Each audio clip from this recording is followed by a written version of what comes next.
Matapos pumutok ang iskandalo sa flood control projects, bumuo ng budget monitoring system ang Marcos administration. Ang objective, siguraduhing tama ang paggasto sa pondo ng mga ahensya ng gobyerno. Narito ang agenda report ni Sujin Kim. It is the government's assurance to the people that their taxes are safeguarded, accounted for, and converted into services that uplift lives. May bago na namang BBM project, ang Budget ng Bayan Monitor, kung saan mahigit 300 department ng pamahalaan ang sinuri at sinukat bilang top at worst performing pagdating sa paggamit ng kanilang budget. Citizens today expect more transparency, faster services, and tangible results.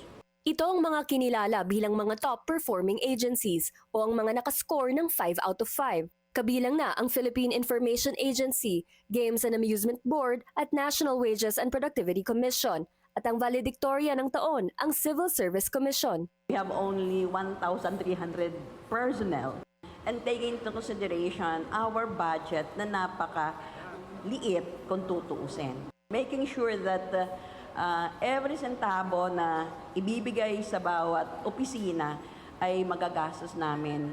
Para naman sa mga pasaway o ang mga may unsatisfactory na marka sa budget monitor, ilan ay mismong mga Office of the Secretary, kabilang ang sa Tourism, Transportation at Finance Departments. Ilan din sa mga state universities at colleges ang mababa ang utilization. Bakit po nagkakaproblema yung iba? So tingin natin po, yung mas magagandang mga proyekto na nagdi-deliver po ng results, yun po yung tutukan natin at i-replicate. Paliwanag ng DBM, maaaring dahil ito sa delays sa procurement processes. Hindi rin nakalusot ang Bureau of Customs at ang Commission on Higher Education na unsatisfactory ang naging resulta sa budget monitor. Kung yung ang ahensya po natin hindi nagde-deliver ng results, baka matamaan po yung mga results na gusto natin sa Philippine Development Plan. Sinabi ni Pangandaman na para sa susunod na fiscal year, nakasalalay din sa absorptive capacity ng ahensya ang kanilang magiging pondo. Gano'n naman ang nangyayari. Binababaan talaga natin, binabawasan natin yung budget ng mga ahensya. Sa susunod na budget monitor, isasama na hindi lang ang utilization kundi pati ang implementation ng mga big-ticket projects. Para sa agenda, Sujin Kim, Billionaire News Channel.